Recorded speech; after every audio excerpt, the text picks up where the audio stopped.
Hey, it's Sarah Waggle, your astrologer and leadership coach. I actually am like hesitant because I don't know what just happened to my camera literally right before I hit record. Anyway, it's your astro coach, Sarah, here for Wellness Astrology for the Moon in Capricorn. Welcome to Mercury and Venus in retrograde, and I don't know what the hell's going on. So how this records. Uh, Oh my goodness. Okay, that went weirder than I thought it was going to, but we're gonna go with it because whatever, right? Welcome to Aries season. I know I said that for the Sag moon, but we're in it now. Well, this is the last weekend of Neptune in Pisces.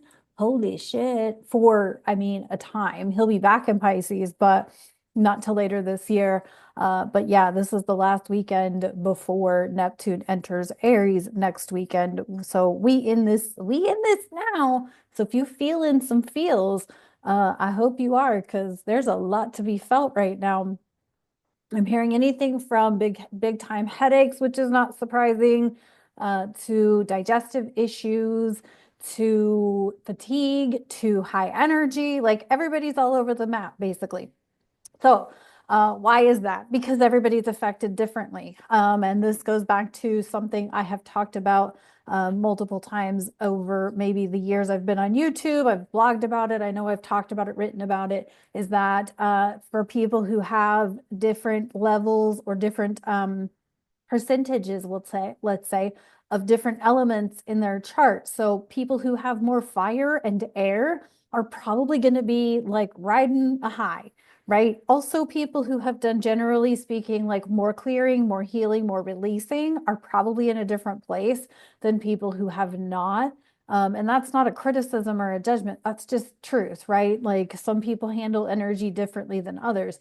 Whereas if you have a lot of earth and a lot of water in your chart and you have a lot of unhealed wounds, from like childhood traumas or you just shit you're not willing to address and you're still playing victim to crap, and complaining about crap, perhaps even being like petty tyrants about crap.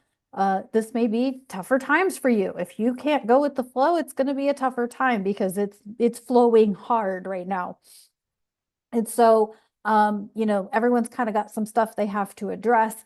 And it's all about having like coping skills and tools for continued healing, continued, releasing, things like that. So we are talking about the moon in Capricorn this weekend, which is good, a little bit somewhat grounding, considering nothing's really grounded right now.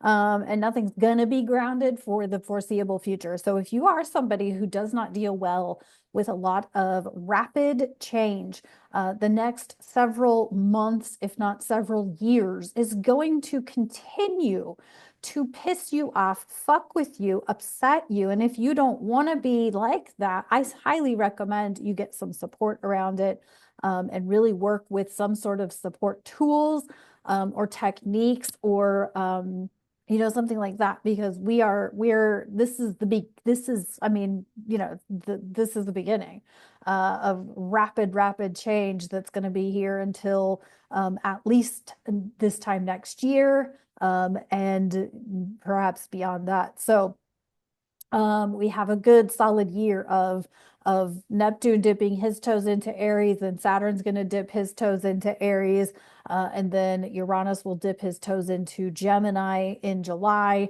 And then all three of those planets will go retrograde back into their previous signs, and then next year will ingress back into these signs. So all that to say, again, if you are somebody who does not do well with rapid change, if you do not like when things go awry, if you can't handle when your technology does what mine just did, which was like, I don't even know if I'm filming right now, which maybe is a good thing.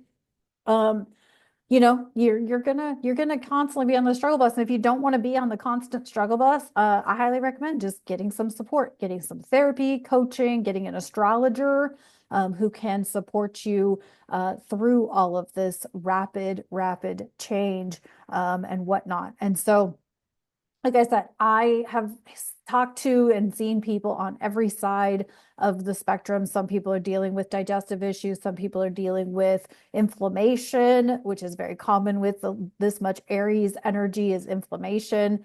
Some people are dealing with migraines, which is very common with Neptune and Mercury coming together at a conjunction very quickly here. And some people are just riding high. They're so high energy because they're in their creative space and they're loving it and they're just riding the wave. So this weekend, this is the Moon in Capricorn weekend. It's, I usually refer to the Moon in Capricorn as the get shit done moon. People think I hate on Capricorn. I don't. I like Earth moons because it's the only opportunity I usually have to actually get grounded. So I have a strong appreciation for an Earth moon.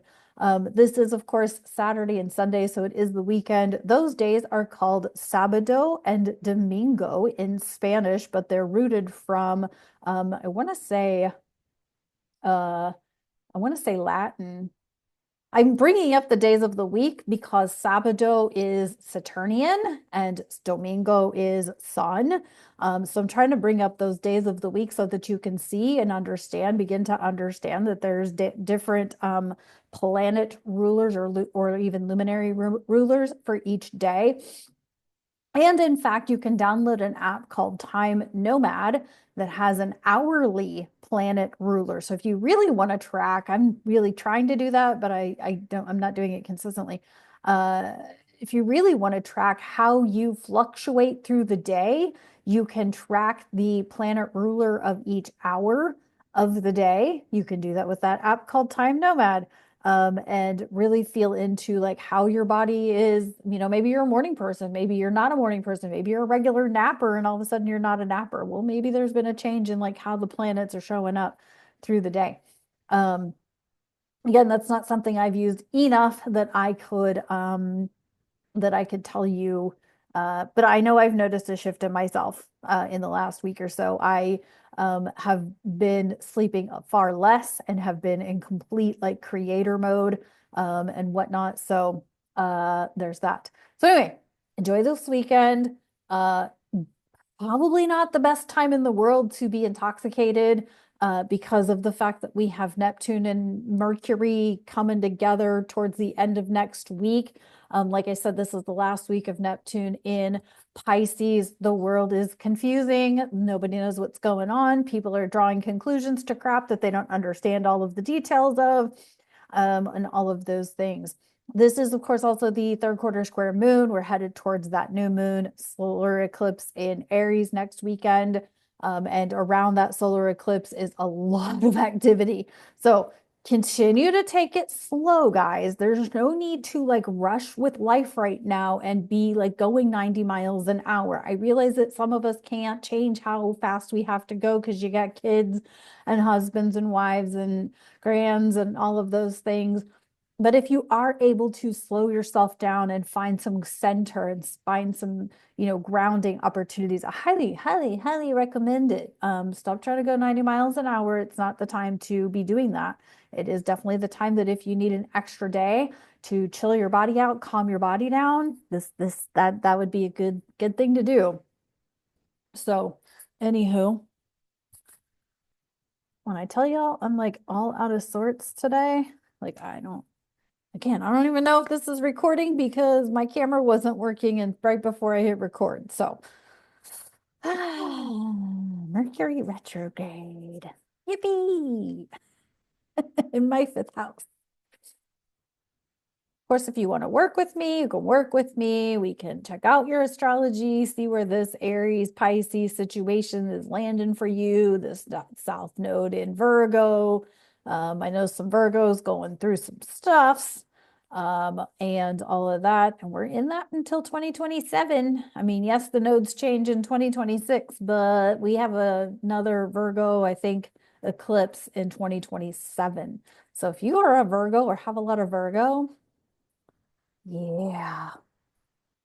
So once again, if you're somebody who does not like it when things change, this would be a really good time to make sure that you're supported and that you have the resources that you need because things are about to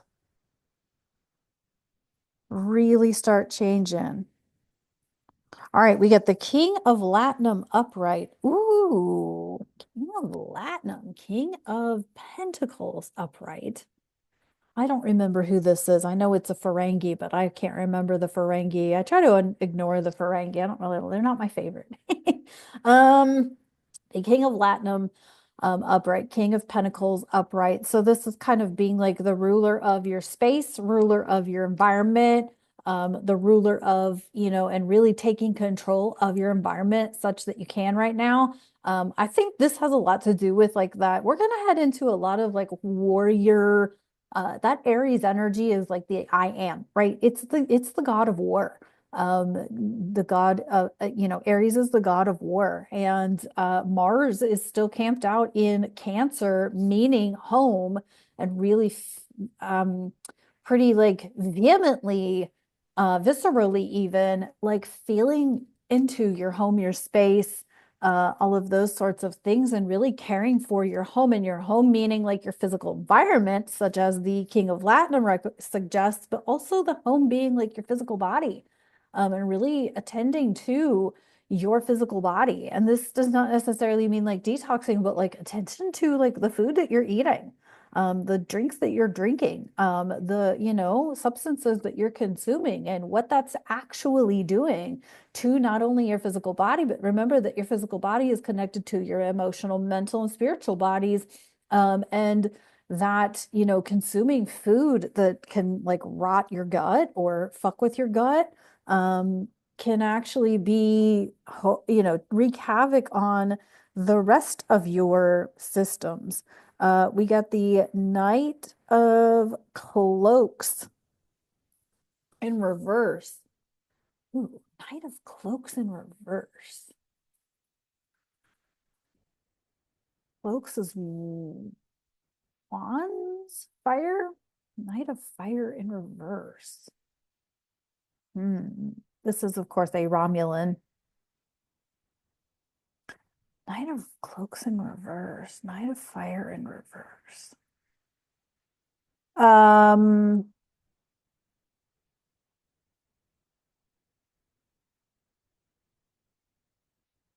Knight of Fire in reverse. Knight of Fire in reverse. I feel like this is something to do with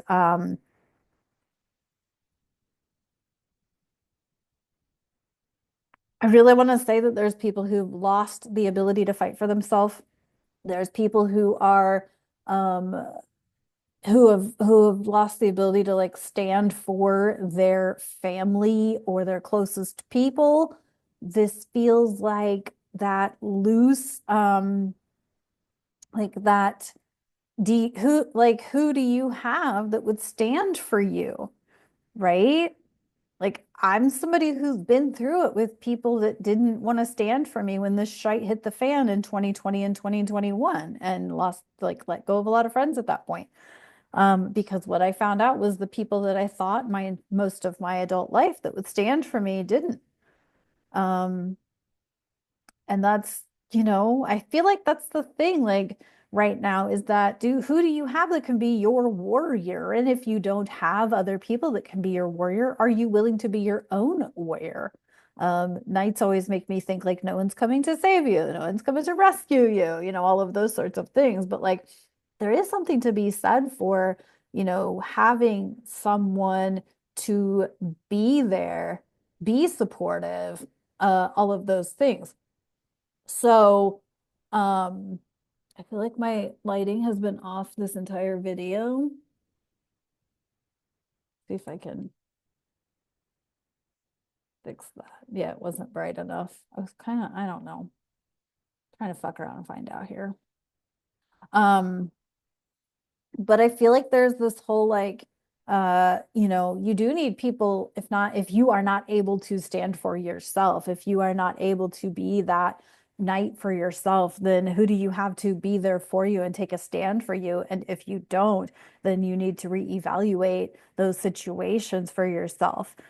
We are heading into a time when, we need to be extra protective of how we care for ourselves or how we are cared for. Um, we don't really know what's going to happen with this world and, supply chains and things like that. with the tariffs and everything. And I'm not here to say whether this is all right or wrong because I feel like all of this stuff is so astrologically explained that like I'm not even like any such way about whether it's right or wrong, but it is necessary for evolution and to avoid like global governments and too much government involvement. I don't need the government to tell me how to do things. I don't need the government to tell me how to do this or that or the other thing. But because these things have to kind of be like disrupted in such a way that there could be like a disruption in the supply chain. In fact, there probably will be disruptions in the supply chain. In fact, there probably already is disruptions in the supply chain in other countries because of these tariffs and the situations and the exchange of product and service between countries. This is going to happen, guys. So the point is that are you prepared? Do you have the people? Do you have an egg person? Do you have a chicken person? Do you know how to get a hold of a butcher so that you can get beef or pork if you needed it? Do you have resources? And speaking of this, like this is kind of perfect because the grocery store in my town is closing. And not that I use that grocery store on a regular, but it has been a resource for many people in this town.